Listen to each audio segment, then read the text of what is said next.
Welcome to Relation Tales. Please like this video and subscribe Relation Tales that we're grateful for each and every one of you. Let us know where in the world you're tuning in from. We'd love to hear from you in the comments. Let's begin. I felt the weight of my own deception pressing against my chest, yet I still smiled. A confident, charming smile, the kind that had carried me through many situations before, the kind that made people believe I was exactly who I wanted them to see. Jared sat across from me, his smirk lazy and self-assured, completely unaware that my heart was racing, not from excitement, but from the vibration of my phone against the polished table. David. My husband's name flashed across the screen, and for the first time that evening, my stomach twisted. He wasn't supposed to call. He was supposed to be at work, deep in another late-night shift, buried under projects that kept him out of my way. Jared leaned in slightly, amused. Not gonna get that. I hesitated, then picked up the phone, forcing a playful tone. Hey, love. David's voice was calm. Too calm. Where are you right now? A bead of sweat threatened to form at my temple, but I masked it with a soft chuckle. Oh, you know me, I teased. Out on a scandalous date. Silence. Then, his voice came again, steady as ever. Turn around. My breath hitched. No. Slowly, I twisted in my seat, my gaze scanning the dimly lit restaurant. And then I saw him, David, sitting at a table in the far corner, watching me. Next to him sat a woman. Not just any woman. A composed, poised brunette, exuding quiet confidence. A lawyer. And just like that, my perfect little game shattered. A cold dread slithered down my spine as my gaze locked with David's. He didn't wave again. He didn't move. He just watched, an unreadable expression masking whatever storm brewed beneath his carefully composed exterior. Jared, oblivious to the tension sinking its claws into my chest, reached across the table, running his fingers lightly over my wrist. You all right? I forced myself to breathe. Think. My mind raced to spin a narrative, something clever, something believable. But my throat had gone dry, and my body, once so effortlessly in control, felt stiff, trapped. I swallowed hard and turned back to my phone. David, I said, keeping my voice light, casual. What a surprise. What are you doing here? His tone was maddeningly calm. Change of plans. Thought I'd grab a bite to eat. A beat of silence. Then quieter, sharper. Imagine my surprise when I happened upon my wife, deep in conversation with another man. Jared's voice cut in. Who's that? I ignored him. My fingers tightened around my phone. No. This isn't how it's supposed to go. I was always in control. I dictated the terms. You think this is a date? I let out a soft laugh, shaking my head. David, don't be ridiculous. Jared and I are old friends. Just catching up. David tilted his head slightly, his gaze piercing through me from across the restaurant. Then why are you sweating, sweetheart? I wasn't. Was I? The woman beside him suddenly shifted, setting her drink down with quiet precision. She met my eyes, polite but unreadable, her lips curving into a faint smile. Nina, is it? Her voice was smooth, professional, calculated. I'm Vivian. I froze. The name felt like the sharp edge of a blade against my skin. Vivian, a lawyer. I forced another chuckle, though it was weaker this time. A dinner with a lawyer, David? Should I be concerned? David exhaled, shaking his head slightly, his amusement barely concealed. Well, Nina, he said, voice slow and deliberate. Let's just say I find myself in an unfortunate predicament. A bit embarrassing, really. I never thought I'd need legal counsel, but here we are. Something twisted in my stomach. No, he's bluffing. He has to be bluffing. Still, I couldn't let him dictate this moment. I inhaled sharply, my expression smoothing into something confident, something unbothered. If David wanted to play games, I'd play them better. Without hesitation, I rose from my seat, my heels clicking against the polished floor. The restaurant felt suffocating now, every flickering candle casting shadows that felt too sharp, too exposed. With an effortless grace, I crossed the room, each step deliberate. I slid into the empty seat beside Vivian, flashing my most disarming smile. Vivian, I greeted smoothly. Pleasure to meet you. Vivian returned the nod, her face unreadable. I turned my attention back to David. So, darling, I purred, tilting my head. What's this about? Should I be concerned that my husband is having dinner with a lawyer? David studied me for a long moment before setting his glass down with slow, deliberate movements. A knowing smile curved his lips. You tell me, he murmured. Should I be concerned that my wife is having dinner with another man? I could feel it in the air, the slow, creeping sensation of a noose tightening around my throat. David wasn't here to confront me impulsively. No, this was orchestrated, a game in which I had unknowingly played the losing hand from the very beginning. Jared shifted in his seat, sensing the tension, but still unaware of just how deep this was about to go. Look, man, I don't know what's going on here, but Nina and I— David lifted a hand, cutting him off effortlessly. His gaze never left mine, sharp and unreadable. Too calm, too calculated. I don't need explanations, Jared. His voice was smooth, collected. I already have them. A single tap of his phone screen, and suddenly the restaurant's soft ambience was drowned out by a voice I recognized instantly. Jared's. Laughing. Bragging. Oh man, Wild doesn't even begin to cover it. The blood drained from my face. The recording continued, Jared's voice dripping with smug arrogance. If I'm not careful, she might wear me out. She's got energy for days. Every word felt like a slap. I had spent months perfecting my deception, crafting airtight excuses, ensuring there were no loose ends. And yet, here it was. A single moment of arrogance from Jared, undoing everything. Jared went still, his smirk slipping away as the realization settled in. He hadn't just been caught. He had incriminated himself with his own damn words. I fought to keep my expression neutral, my mind spinning at 1,000 miles per hour. Think. I couldn't afford to panic. I let out a soft, breathy laugh, shaking my head as though amused by how ridiculous all of this was. David, seriously? I scoffed. You're basing your entire little gotcha moment on locker room talk. You do realize men exaggerate, don't you? David leaned forward slightly, resting his elbows on the table. Oh, I do. His voice was quiet, deliberate, lethal. But I also don't make accusations without proof. Another tap on his phone. Another recording. This time, it was me. My voice. My words. Whispered conversations. Stolen moments I had carelessly believed were private. Words that now came back to haunt me in the worst way possible. I wish I had met you first. He doesn't excite me anymore. With David, it feels like I'm just playing a role. With you, I feel alive. I stopped breathing. Jared flinched beside me, realization hitting him hard. Jesus, he muttered. You recorded everything? David smiled, a slow, almost pitying expression. Not everything. He shrugged. But enough. The world around me seemed to shrink. My heart pounded, so hard I thought I might pass out. This wasn't just about getting caught anymore. This was ruin. I could feel it. The slow, merciless way David was dismantling me piece by piece, exposing every lie, every betrayal, without ever raising his voice or breaking his composure. He was enjoying this, and that terrified me more than anything else. I forced myself to breathe, to push down the rising panic clawing at my chest. I had survived worse. I had talked my way out of impossible situations before, turned disasters into minor inconveniences. I could still fix this. I straightened my shoulders, crossing my legs with feigned confidence. David, I said smoothly, this is childish. You're throwing a tantrum over a misunderstanding. If you were so concerned, why not just talk to me?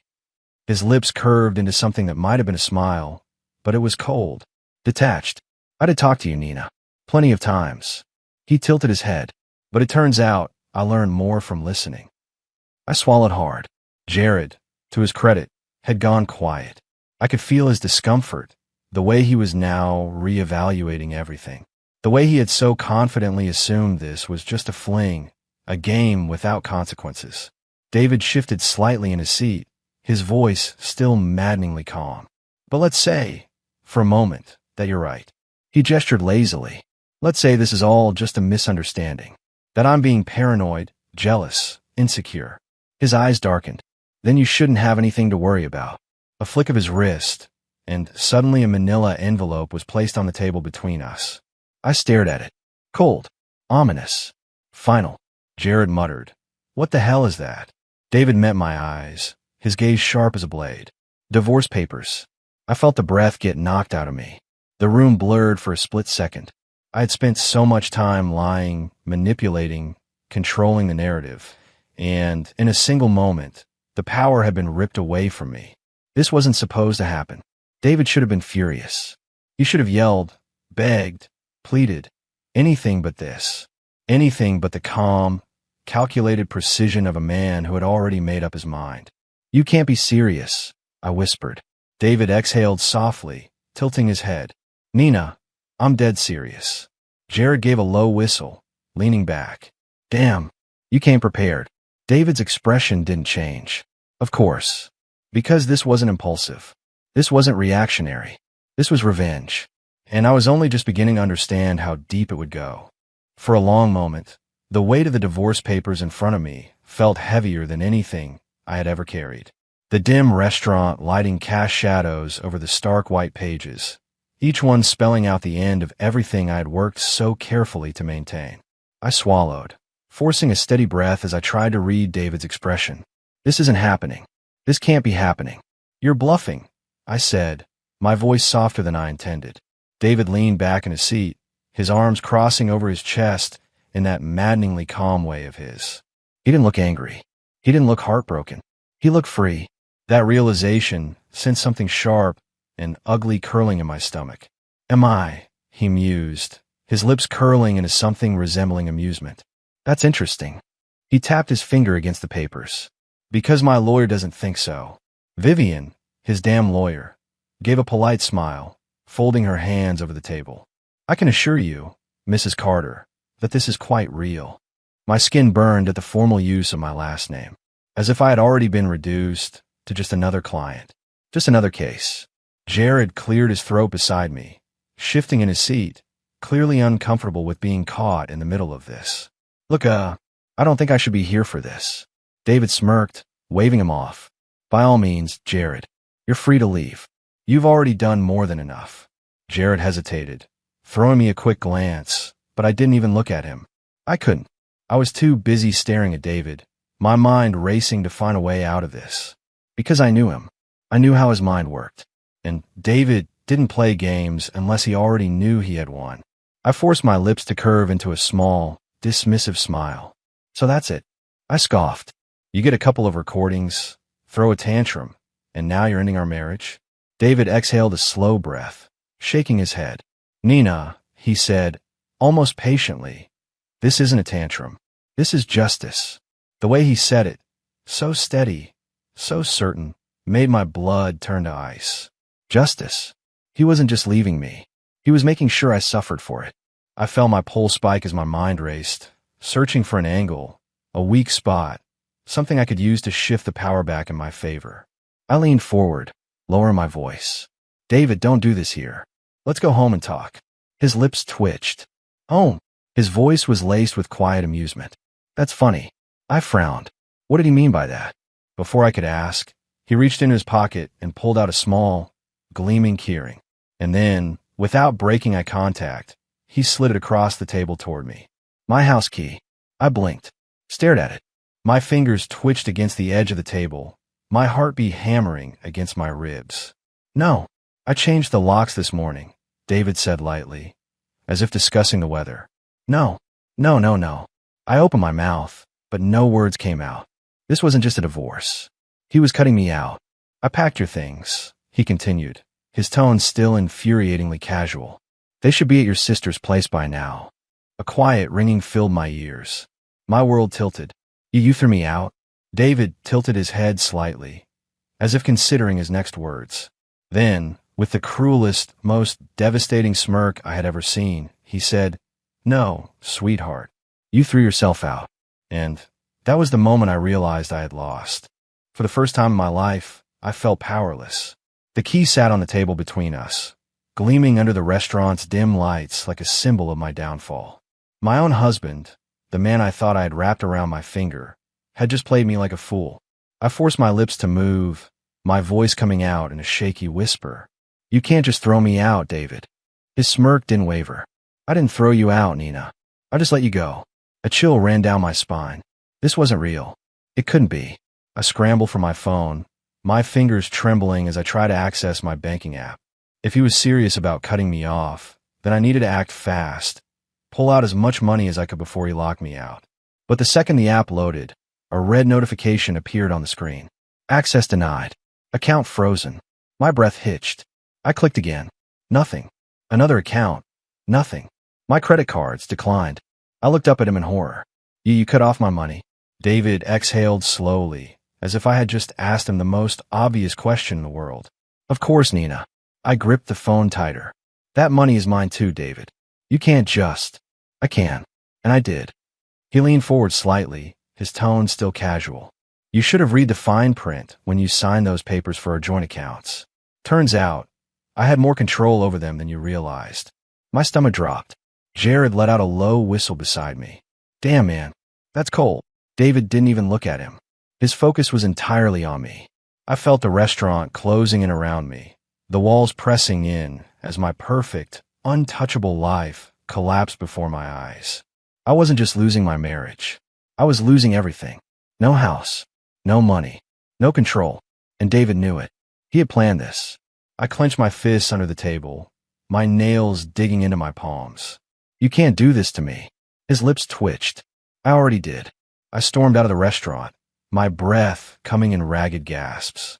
No, this isn't happening.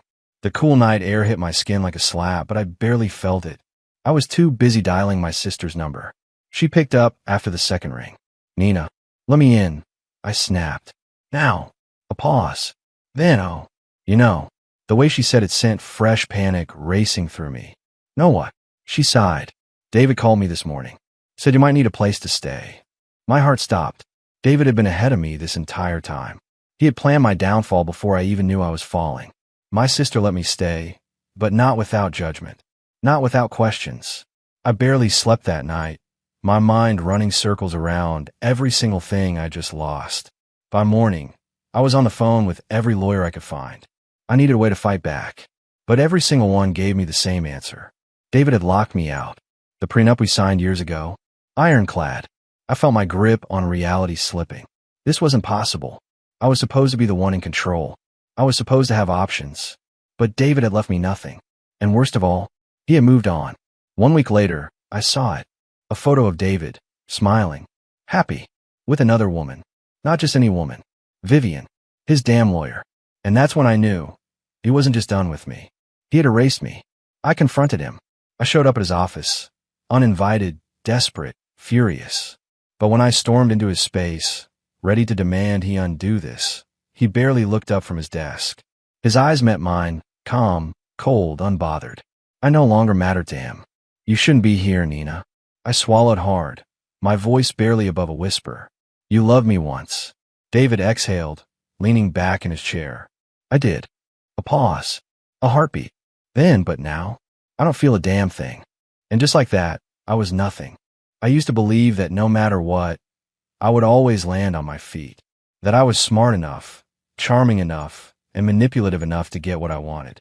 But now, sitting in my sister's cramped apartment with a half-empty glass of cheap wine, I felt something I had never felt before.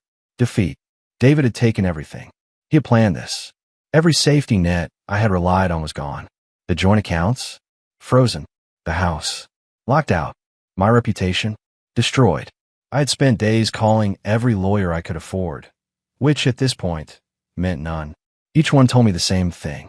I had no case. The prenup I once laughed off? Ironclad. The evidence against me? Overwhelming. David hadn't just left me. He had made sure I would never recover.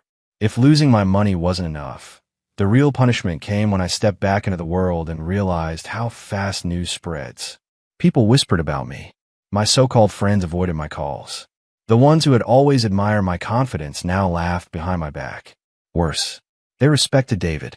I always knew he was too good for her. I heard one woman say at a dinner party I hadn't been invited to but accidentally saw on social media. She had it coming, another agreed. You don't cheat on a man like that and walk away unscathed. Walk away unscathed. I clenched my fists, so hard my nails bit into my palm. I had spent years crafting my image, being the woman everyone envied. And now, I was a cautionary tale. It had been a month of scrambling, of trying to regain some control. And then I saw it. A photo. David, smiling. And next to him, Vivian, not just standing beside him, holding his hand, laughing, radiant. His damn lawyer. I stared at the picture until my vision blurred. No, this isn't real. I told myself it was a PR stunt, that he was using her to make me jealous, that he wasn't actually happy. He couldn't be. I told myself he still loved me, but the way he looked at her in that picture, he never looked at me like that. And that's when it hit me. He had already moved on, and I was still drowning. I snapped. I drove to his office, heart racing, not knowing what I would say, but knowing I needed to say something. I needed him to see me, to remember who I was, to give me one last chance.